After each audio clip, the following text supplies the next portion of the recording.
Hi everyone. We can start now. Welcome to February Scrutiny.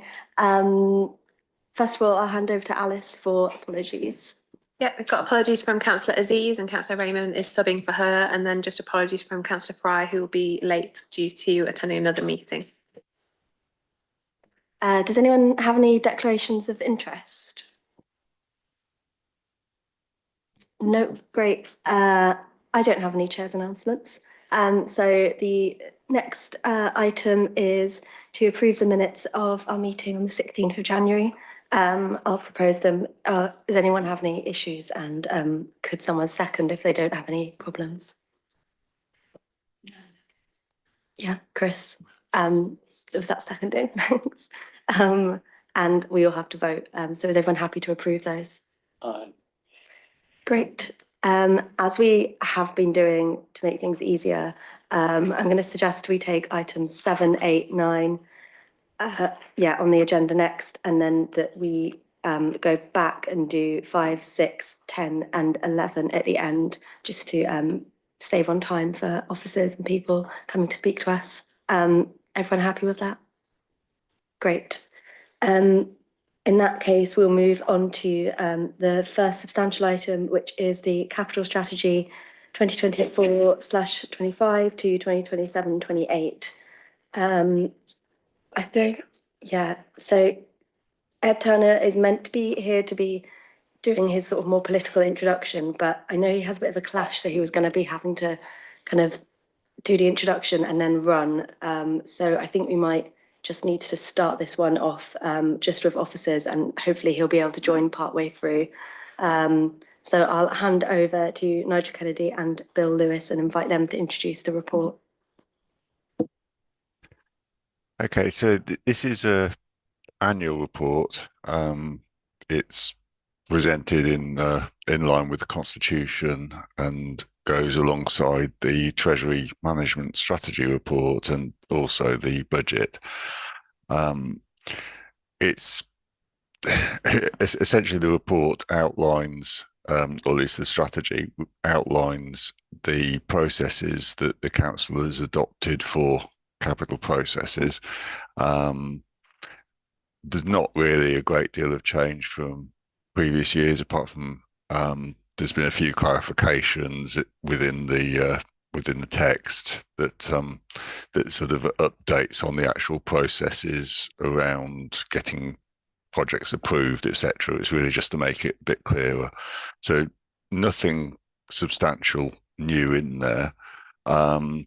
It's quite a long strategy, so I don't propose to sort of go through it in a great deal of detail, but happy to answer any questions raised. Thanks, Bill. Nigel, did you want to add anything at this point? Not at this point, no. Thank you, Chair. I'll be happy to answer questions along with Bill. Great. Are there any questions from the committee? I know there were also some that James emailed, so I don't know if officers, if they wanted to reply to some of those in his absence, please do. But if not, let's go with. Are there any questions in the room? Yeah, Chris. I'll try and I haven't written down on my sheet here the separation between the Treasury Management and the Capital Management. So apologies if I step on the wrong side of that one. One thing that caught my attention was there's a statement and a justification relating to whether the council does or does not borrow in order to invest in assets primarily for financial return. I understand the statement that gets made there is that there is an interest in holding the property in order to essentially have a certain influence in the future sort of spatial strategy of the city. Spatial strategy might not be quite the right word, but you see what I mean, that owning important property in the city gives you more control over what happens in the city in the future. That seems self-evident.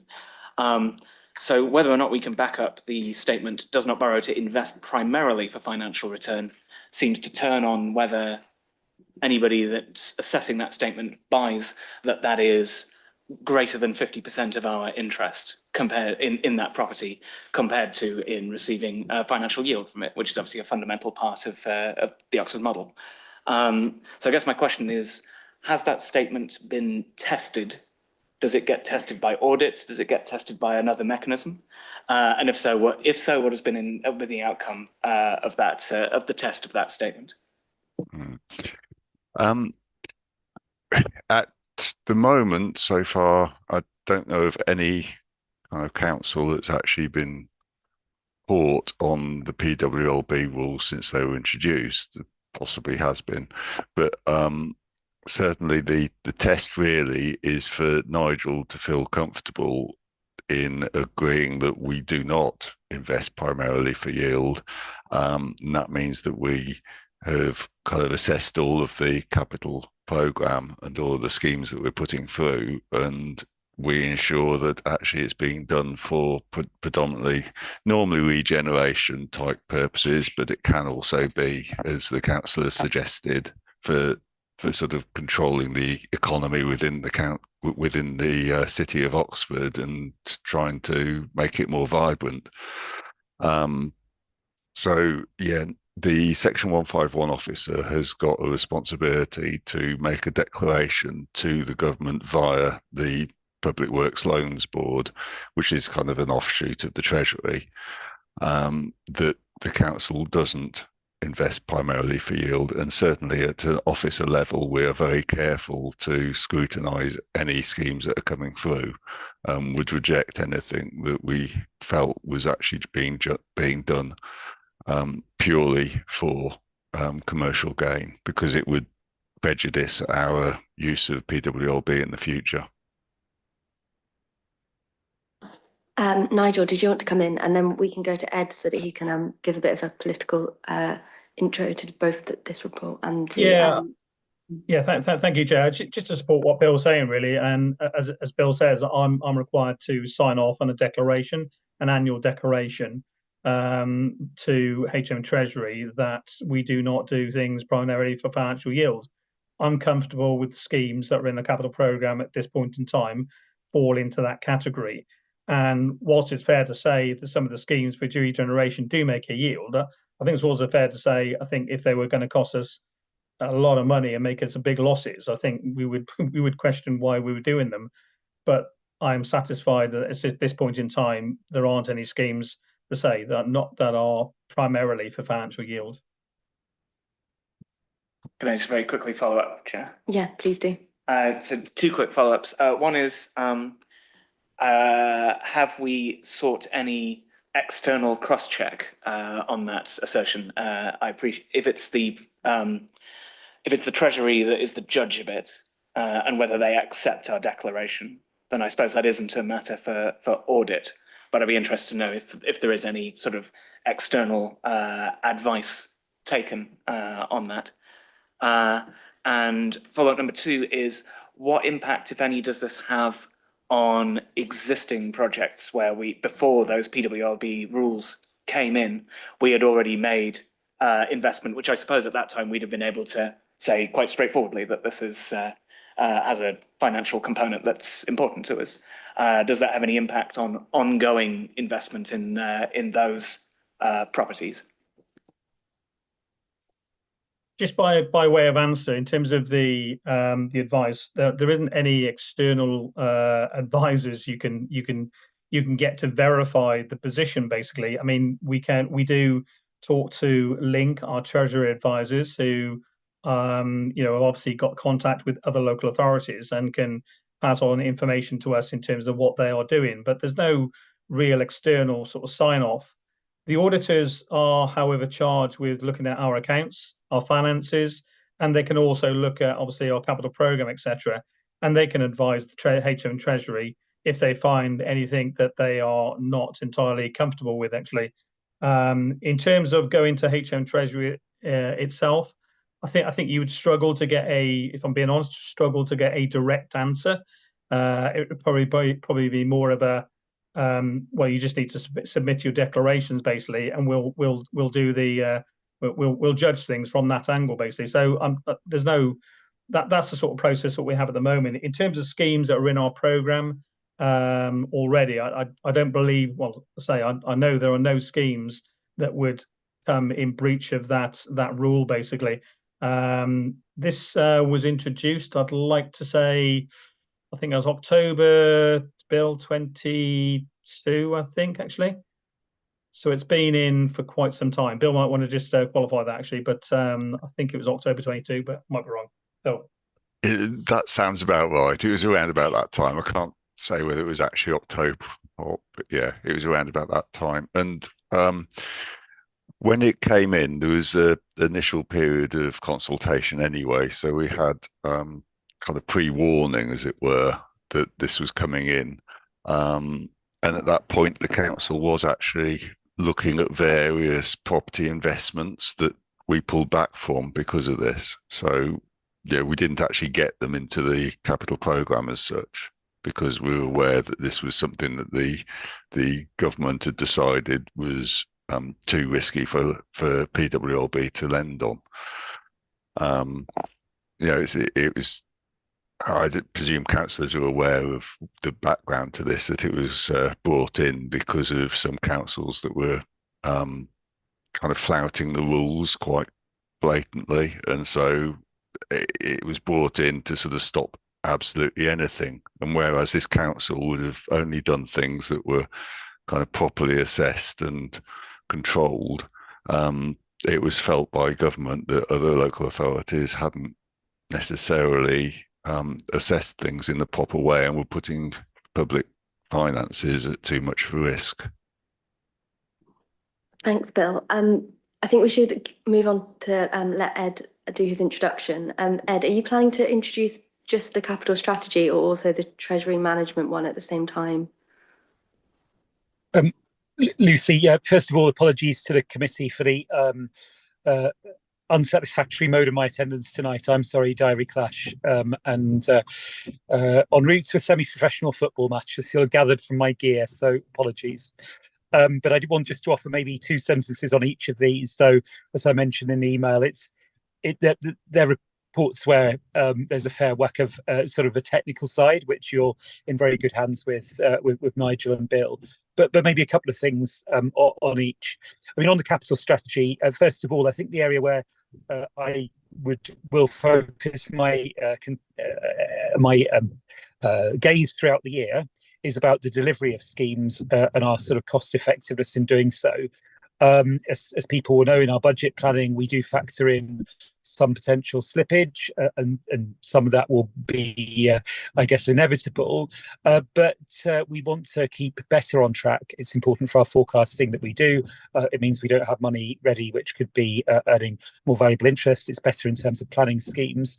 And it's important that capital schemes don't go into the programme when they're not ready to be delivered or can't be delivered in that time frame. That's an area which I know is of long-standing interest to the finance panel, and frankly, its interest, which is welcome. Just on the discussion just now, I mean, I would just comment that, you know, one of the reasons councils have sometimes, not us particularly, but engaged in risky behaviour is because of inadequate funding, and you know, that's part of the world that we're in as well. But I think Nigel offers very clear challenge, and certainly I've known him do so if people are going to push at the edges of this. So I think people can be confident that this is being very well assessed by our council. On treasury management, there are some technical modifications. Otherwise, it's steady as she goes. But there are also the new elements of the ESG policy, which are in the appendix there, which I think are further developments for ethical investment policy, and which I particularly point the committee's attention to. So those were a few introductory political observations. Obviously, they sit alongside the budget, and I know you're considering some draft recommendations later, and I think we're all looking forward to debating that in due course. Thanks, Ed. Chris, were you happy with that? Because your questions all answered. I had a couple of things on other topics, but let's, let other people go. Great. Livna, did you have your hand up, or did I completely? No. Okay, great. Any other questions? If not, I had a question on the I think it's on page 75, it talks about how some projects predate the net zero 2030 target, and so they aren't in line with that target. And I just wanted to query, should that be amended if the council is going to be meeting its 2030 target? Has the fact that some projects won't be meeting it been accounted for?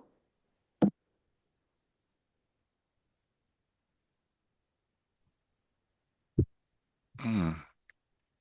Yeah, it's a good question. I mean, it's not really something that I can answer directly myself. I'll have to take it back to other officers who have more knowledge on this sort of area. Thanks, Bill. Perhaps we could have a recommendation just asking for clarity on that. Great. I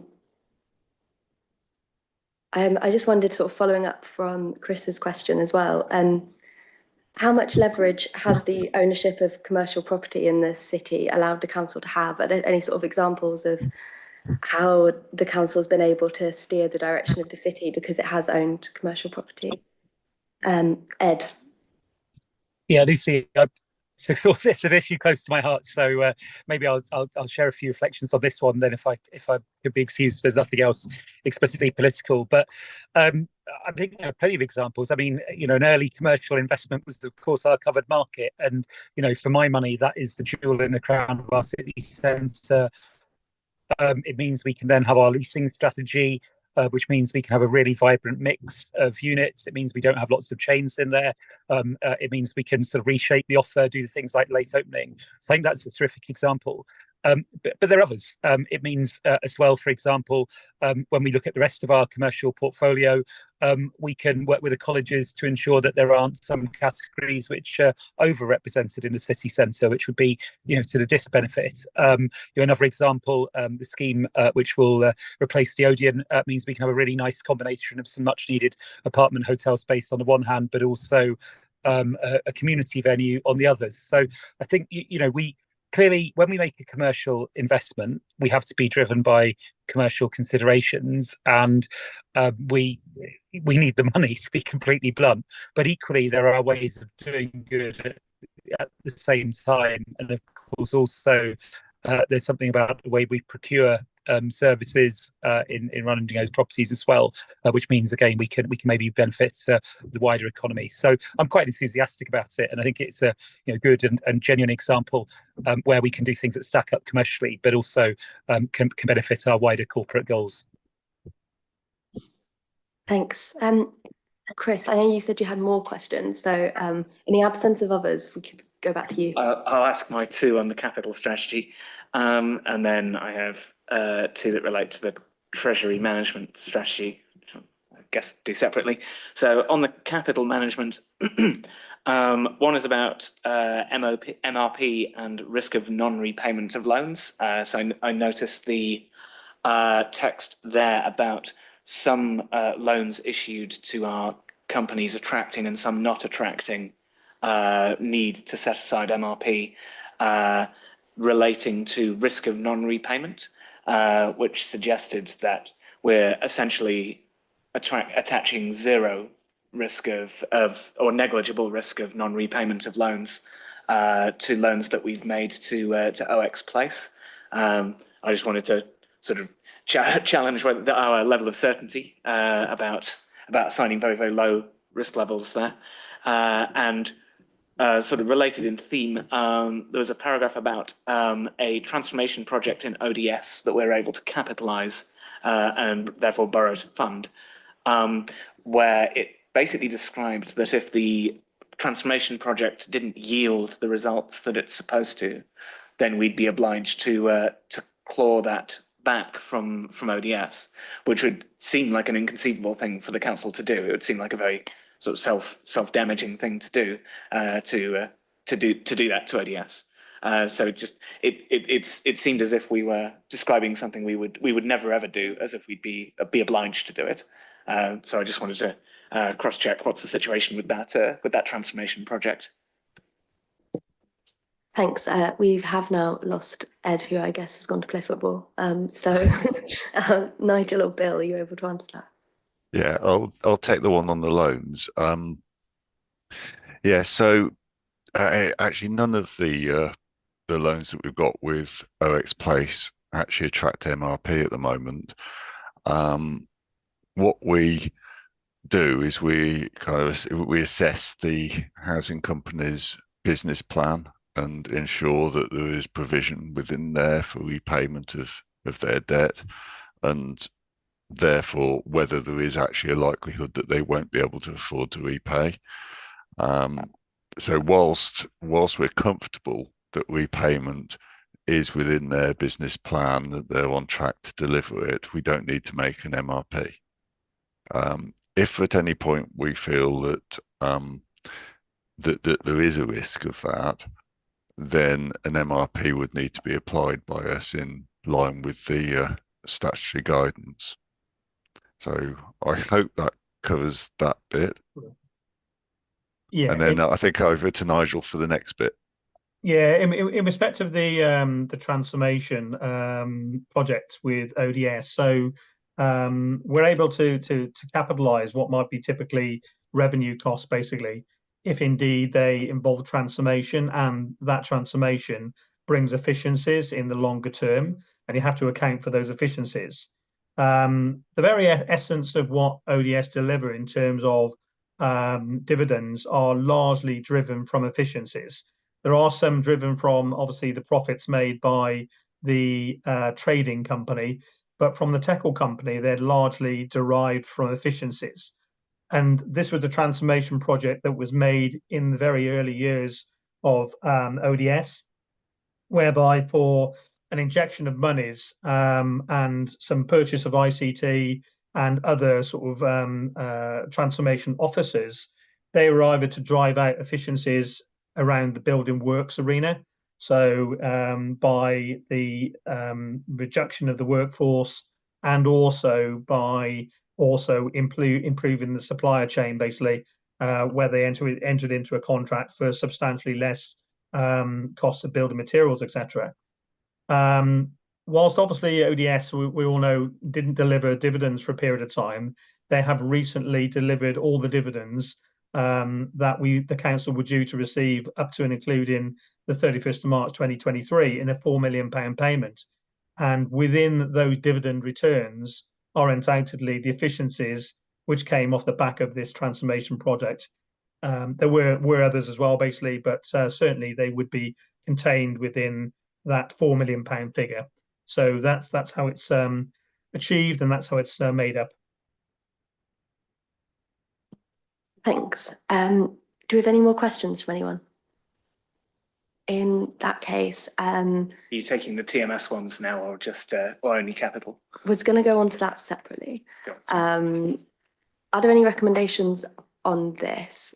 Are people happy to do the one I suggested about asking for clarity on whether the fact that some projects predate the net zero target and so aren't planned to meet it, and whether that jeopardizes meeting the net zero 2030 target? Is everyone happy? Great. If there's nothing else, then we will move on to the Treasury Management Strategy for 24-25. Bill and Nigel, did you want to say anything before we talk about this one? Well, I think, yeah, I mean, I'd just add really that this is very much a follow-on from previous years, really. It's a technical report. What we have to do is we have to assess what the overall position is of the council and produce prudential indicators that we have to stay within. So it's a way of sort of controlling our treasury management activities. So other than the actual numbers within the prudential indicators, nothing's changed on them from previous years. There's no sort of change in the indicators kind of in the way that they're presented. There is a change in the actual presentation of the report in that I've now moved the MRP statement into an appendix. Reason for that being that there's been a lot of consultation from government around the minimum revenue provision and whether councils are making correct provisions, etc. And there's a recent consultation that's come out that the government has said will be in place for next year, that one of the requirements is that where there's where we have a policy, we have to actually identify, for instance, where we're not charging MRP, and therefore and align that with the statute that allows us to do that. So that's the sort of change around that, and it asks us to refer to it. Now, because this is all in draft and the statutory instrument hasn't actually been produced in its final form, I've separated the MRP policy off into an appendix in case the referencing which is being used needs to actually be updated in there, and we can actually do it during the year rather than taking the whole report back again. So on the actual substance of the MRP policy, there's no change. It's actually in line with the current consultation because the government's taken on board comments from councils, including ourselves, on areas where they would have had unforeseen circumstances that actually would meant that it would have hit councils quite badly when the government wasn't actually intending to do that. So I think that's it really, and over to yourselves for questions. Thanks. Nigel, did you want to add anything? Or are you happy if we go on to questions? Thank you, Chair. No, continue to questions. Thank you, Chair. Okay, has anyone got questions on this, apart from Chris, who I know has two? In that case, Chris. Yeah, me again. I just had two explanatory ones on this. One is if you could clarify what's going on in paragraph 59 of the Treasury Management Strategy, the table of interest payable over the forthcoming years that has a very large row of transfer from HRA, which sort of rises to like 23.8 million in 27-28. I just wondered if you could clarify what that transfer represents. And secondly, in the prudential indicators, there's two of the indicators where they are about structures of borrowing, where our report for them is essentially completely unbounded. One of them is table 11, which is about maturity structure for the general fund, which permits all of the tiers of maturity horizons to be anything from 0 to 100%. And similarly, table 13, that relates to variable interest rate borrowing and investments. Presumably the fact that they are present as indicators at all indicates some expectation they might be other than completely unrestricted. I wondered why ours are unrestricted as they are. Yeah. Okay. So first question around the housing revenue account. What happened is it again? It's a bit of a technical thing, in that what happens is when we take out borrowing for the purposes of the housing revenue account, we have to actually charge the interest in the first instance to the general fund, and then the HRA, which is a ring-fenced account within the general fund, has to be charged for that interest. So the transfer from the HRA is relating to both the borrowing which the HRA took out on self-financing in 2012, but also planned borrowing which the HRA is intending to take to finance its capital programme. So the line which the top line which says interest payable, that actually includes the cost of the HRA borrowing that is then recharged to the HRA on the third line, the transfer from HRA. So it's a bit of a kind of technical point in that we have to charge it to the general fund and then recharge to the HRA. On the second point, yes, the reason why it's currently unbound is because of the fluctuations in interest rates at the moment. So we want to give ourselves the freedom of being able to take out borrowing for whatever period is actually financially beneficial. Normally, you would look to take out borrowing over a sort of medium to long term if you anticipate that you will need that borrowing for that period of time.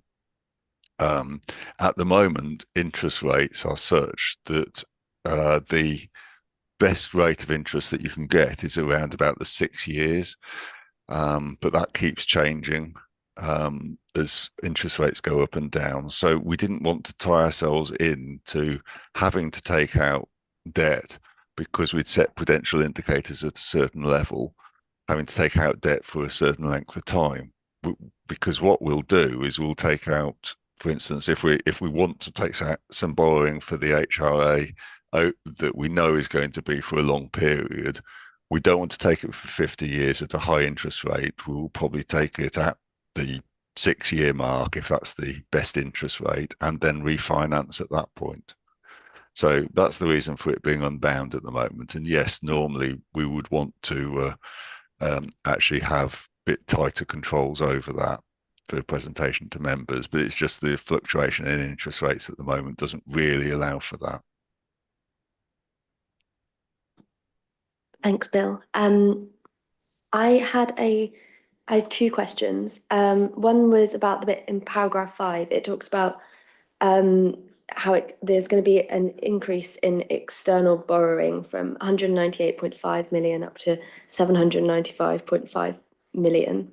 And I wondered, what is the how much risk are you associating with that increase in external borrowing, and how has that been factored in?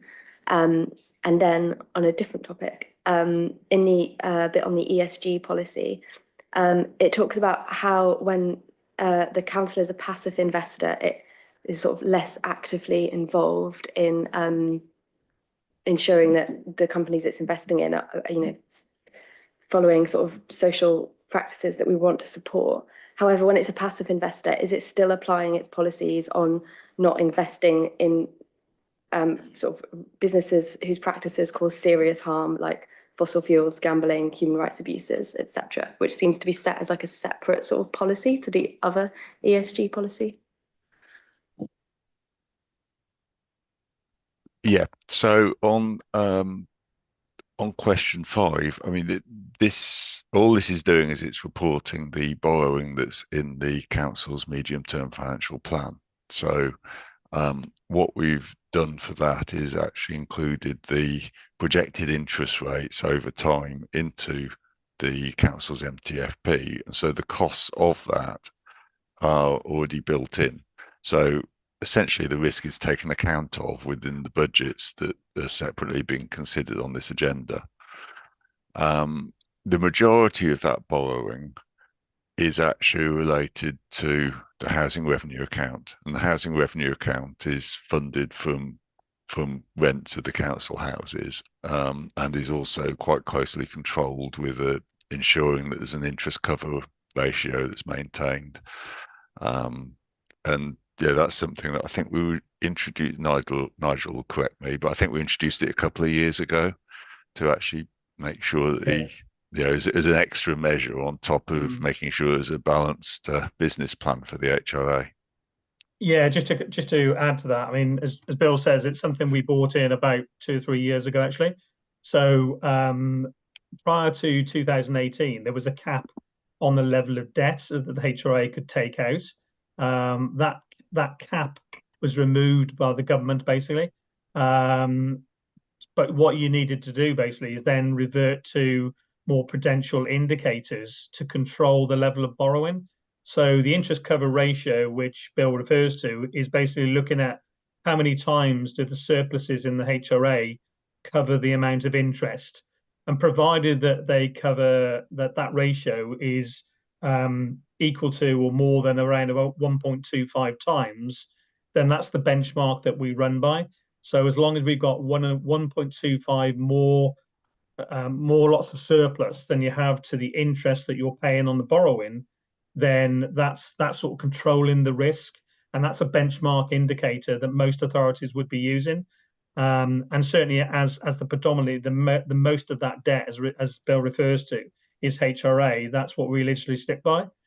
it actually controls not only the borrowing but controls activity in the HRA. So it prevents further expenditure, basically, which would reduce that ratio downwards, obviously, because surplus would go down and the ratio would go down with it, basically. So it is a control mechanism, and that's how we control the risk.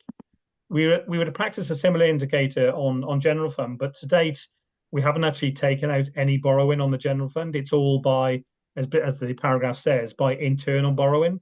So we're using our reserves and balances, basically, to actually facilitate the capital expenditure within the general fund.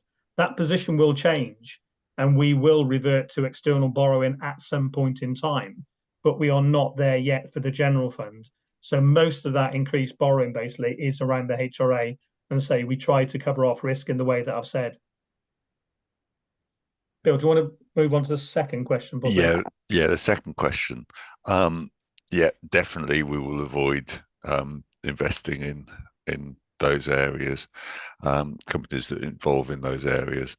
I think the other thing I would say on the ESG policy is that it's not just generally in the investment market, it's not really a satisfactory position at the moment that there is no one agency or no standard that you can apply and actually get ESG measures on, because we would actually like to get something in that's a bit more kind of definitive than our current policy, but we can't put anything in more than we've got because there isn't the comparability between different companies. You'll find that some financial institutions are on Sustainalytics, other ones are using some other measure, and they use different ways of assessing it. So it's something that is somewhat of a work in progress at the moment, and we're hoping that industry gets a bit more kind of clued up on all of this. And in fact, some of the credit agencies are talking about including ESG measures, and so we'll actually therefore link in with that if that becomes the case. Thanks. Has anyone else got questions on this item? Chris? Just a very quick follow-up from one of your answers to Lucy there is, how much impact does it have on us as an organisation exactly when we enter into starting to borrow externally to fund our future plans? Because obviously at the moment we're looking at sort of unusually high interest rates. I imagine we anticipate sort of more normal conditions by the time that's happening in a couple of years' time. Obviously, that might not be the case. You know, maybe interest rates are more like they are today at that time. Does that have a very major impact on us? Or is this a sort of thing where even if we're paying a little bit more interest than we're expecting for a short time, we'd still expect to be sort of refinancing that going forwards, and therefore it not actually having that large of an impact on the overall program's viability? Yeah, I mean as I say, if we were taking out borrowing now, which we are currently looking at it from a cash flow perspective from on the HRA, we would be looking at the sort of 6-year period because of the level of interest rates. So the impact of that is the HRA is actually got a slightly lower interest rate than the general fund, and so we'd probably be looking at around about 4% thereabouts at the minute, but it does vary day to day. However, I would say that also, as far as capital plans, we do actually build in an assessment of interest rates into any financial assessment we make of a large capital scheme. And we make the assumption that we're using external borrowing in order that all schemes are judged equally. That doesn't mean to say we necessarily will take out borrowing to fund that scheme, because we do that on an overall treasury management perspective from the whole council, but it's in order that schemes are sort of measured on an equal basis. And and we do use the latest interest rate projections in order to assess that. So essentially, if something gets into our capital program, we've taken account of the cost of interest and the cost of the minimum revenue provision into the assessment of whether it's actually viable or not. Thanks. I've remembered that I have another question, unless anyone else has one. I think so. Last year, finance panel made a recommendation that that the council should limit the amount of non-specified investments that were set out in the, or that it should be reviewed, and potentially that limit for non-specified investments should be changed. And that recommendation from finance panel was accepted. As a result of that, was the limit on non-specified investments changed for this strategy? Because I don't think that's specifically said within it. Not for this strategy, no. It's leaving it at 25 million because of the number of the property funds and multi-asset funds that the council's got. But certainly it's something that we will look to do in future. The only thing that I would add to that, though, is that unspecified investments also includes investments in local authorities that are over 364 days. So just because it's unspecified doesn't mean it's inherently unsafe. It just means that it's in some cases it means that it's longer than a year. Thanks. If there aren't any other questions, oh, sorry, Imogen. Yeah, so on paragraph 56, the ethical investment policy, just to read out for clarity, the council will not knowingly invest directly in businesses whose activities and practices pose a risk of serious harm to individuals or groups, such as institutions with material links to human rights abuse, child labour, political oppression, environmentally harmful activities, socially harmful activities. I'm wondering, have human rights abuses by the Israeli state against Palestinian people affected our investments? And I was also wondering if you could clarify a little bit more the distinction between investing directly and investing passively, which I know that we do, and that is explained a little bit further in Appendix 4. It would be quite useful, I think, to have a specific example of a passive investment we make that, you know, ideally we wouldn't, but we have to for financial reasons. I think the wording is in order to meet other investment criteria, such as the credit quality of the investment type. Thank you. Yeah, I mean, the passive investments that we've got at the moment are really the multi-asset funds and the property funds that we've got, because we don't have direct sight of all of the areas that are invested, and you know, multi-asset funds also invest in shares, so we can't actually look into all of the detail behind those. So a direct investment would be where we're actually investing directly into a financial institution, and we would make sure that that financial institution was not breaching any of our criteria. So that's the sort of distinction between the passive and active.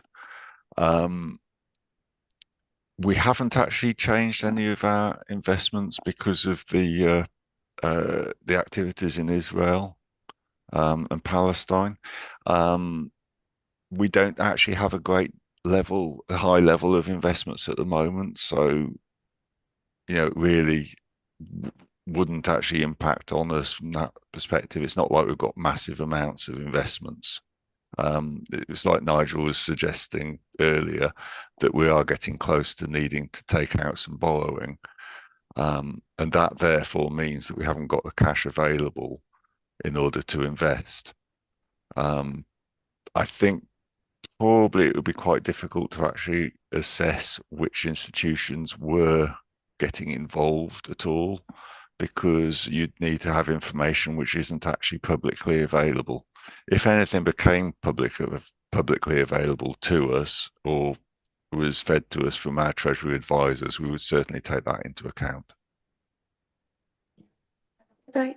Oh, sorry. I was good. Could I just clarify then? Because when I asked about passive investments before, you were saying that with passive investments, you would still be meeting those criteria, like the kind of core criteria, like you don't invest in things in businesses that cause human rights abuses or fossil fuels, etc. But my understanding of what you just said to Imogen's question was that for passive investments, you don't necessarily know what it's an investment in exactly. So you aren't. So they might just be that you just don't know what it's invested in. So you don't know if it's invested in things the council wouldn't want to back. That's right. If we find out that there are things being invested in that the council wouldn't want to back, then we'd take action. Where there are investments in funds, we don't actually know the full details at all times of all of the investments that are being undertaken. So that's the issue. Is where we know about it and we are specifically investing in an institution, we would make sure that that institution wasn't involved in those types of activities. But if that institution invests in a bank that actually is, or an institution that is, we wouldn't know about it, and that's the problem. Thanks. I think Imogen's got a follow-up as well. More of a recommendation suggestion at this point that maybe officers could come back on, but I suppose the wording a couple of times there was quite passive. It was kind of where it's brought to our attention, where we find out.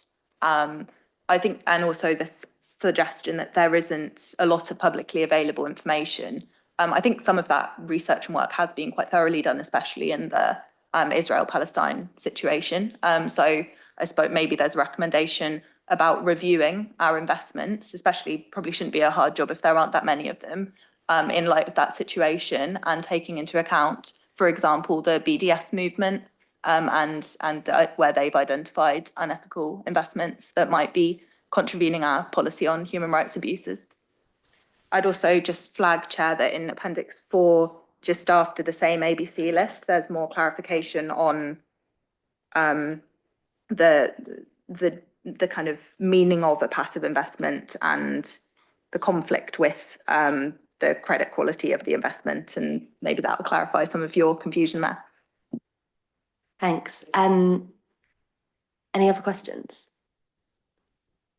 No. In that case, are people happy to support, I think, that recommendation, which was to maybe could the council review its investments in light of the conflict in Gaza and sort of new human rights abuses that might impact some of our investments?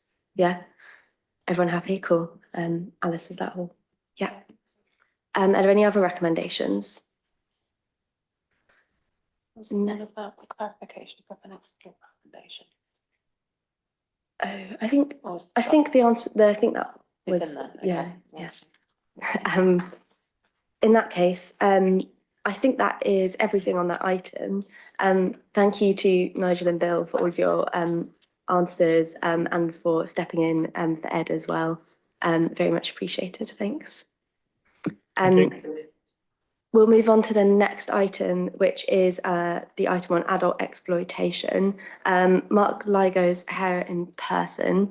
So if you can just come and introduce this item, and I think he's got an update on that as well. I have, and my apologies, and I've sat patiently. I did very late in the day come to the chair and told a few people who got here earlier that I'm going to pull today's paper and come back in the next scrutiny meeting, if that's okay with you, just to add a little bit more information to this, and it'll be more self-explanatory then, if that's okay.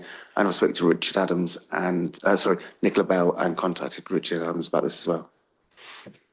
So is the committee happy for this item to return either in the next meeting or perhaps the one after, in a very shortly to a scrutiny committee, because there's further information which can be added to it at that point, rather than discussing it now? Yeah, okay, great.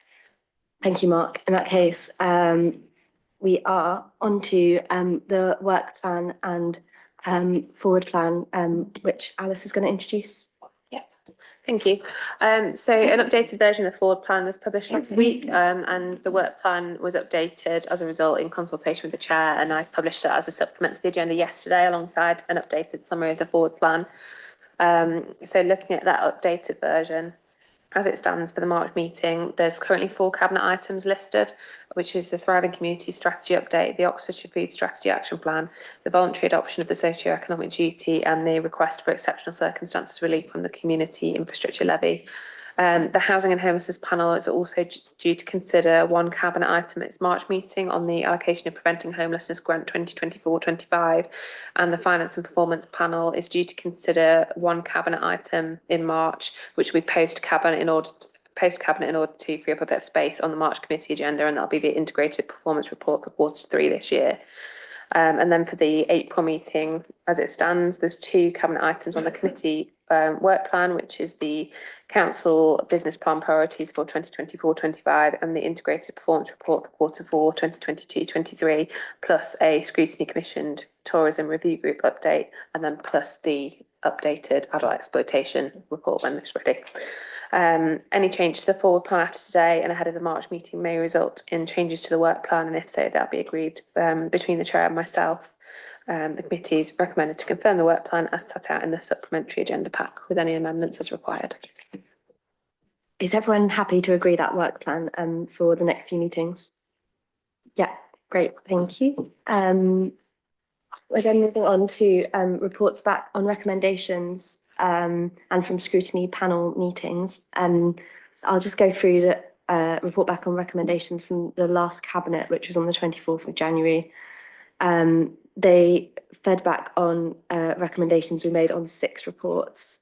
The full responses are in the agenda pack. On the leisure services contract award, we made 8 recommendations. They agreed to 6. They didn't agree to 1. There's also one which was the our request that they respond to the public address. And currently they haven't done that, but it is being followed up on to try and ensure that that will happen, because Cabinet did agree that they would do that one. And the update on, sorry, I'm just trying to, yes. The update on the contract arrangements and effective monitoring of the contract with Serco has been added to the list of sort of suggested things to look at in next year's scrutiny to make sure it doesn't get forgotten. So the committee can come back to that in the new council year. There were 5 recommendations made on the draft corporate strategy. The cabinet member provided commentary on those, but didn't actually say whether or not the recommendations were agreed or not, which they don't have to do. On the private rented sector regulation policies, we made 2 recommendations. They were both agreed. And on the DAHA accreditation and domestic abuse review group update, there were 4 recommendations, 2 agreed and 2 agreed in part. Alice is clarifying the detail on one of those, because it was around training for members and the training schedule. So yeah, I think Democratic Services are looking into the detail of that one a bit more. The Biodiversity Action Plan that Oxford City Council Parks and Nature Areas, which came from Climate and Environment Panel, 4 recommendations, 1 agreed in part and 2 not agreed. And the retrofit item from that panel, there were 3 recommendations with 2 agreed and 1 not. James was going to report back on a finance panel, but as he isn't here, I think Alice is going to do so instead. Thank you. So the Finance and Performance panel met on the 22nd of January. The panel wants to thank Councillor Turner and officers for attending to present items and answer questions. 4 substantive items were considered. So that was the Council Tax Reduction Scheme for 2024-25, the HRA Rent Setting Report for 2024-25, a presentation item on the Corporate KPI Review, and the draft report of the Budget Review Group, but that'll follow in more discussion at the next item. And there was also this standing discussion item on exempt treasury management matters, but commercial confidentiality prevents a summary report of that being provided. Discussion on each report was constructive and wide-ranging. The panel made various recommendations to Cabinet on the development of corporate KPIs, which are in the process of being formalised before submission to Cabinet. Some highlights from discussion across the 2 Cabinet reports. included on the council tax reduction scheme, the increase of income bandings for the scheme not being equal across all bands as they have different reference points. So some were linked to the Oxford Living Wage and others the National Living Wage. Moving away from the banding system would incur increased administration costs for the council. In terms of the HRA rent setting report, it was found out that there's no financial return to the council on investments made on energy efficiency measures in HRA stock, and that the council couldn't claw back any money by introducing additional service charges to offset any of those costs. The next meeting will be on the 26th of March, which will be the panel's last meeting of the municipal year. Thanks. Does anyone have questions or comment on those? If not, can we all just note the recommendations and the responses to them and the updates from the panel meetings? Great. Item 10 is reports for approval, in which I'm going to also hand over to Alice in place of James. Thank you. So the budget review group met 4 times during January 2024, and again would like to thank officers for attending to present and answer questions both before, during and after meetings. The work culminated in the production of a comprehensive report and the formulation of 9 recommendations. The review group sought with the recommendations to challenge assumptions in the context of the council's limited resources and ensure that active, timely and meaningful member engagement remained at the forefront of council decision making. The review group noted that there are challenging times ahead, but the council is in a much better position than many other local authorities across the country. And with that, on behalf of Councillor Fry, present the report. Does anyone have any comments or questions on the budget review group report? No. Is anyone happy? Well, I can propose that we approve the report for submission to Cabinet. Can somebody second it? Chris? And then we just need to vote to approve it and to approve that it goes to Cabinet in tomorrow. Is everyone in favour? Great, thank you. In that case, we are on to the final item, which is dates of future meetings. I think for April, just potentially that might need to be on Zoom, just because a lot of the rooms in the council are potentially going to be in use for pre-election things, and this room might not be available. So potentially the best option is going to be to hold it as an informal remote one, as long as the committee is happy with that. But is that Monday, 4th March? No, that's for the April one. So the March one will be in person as normal.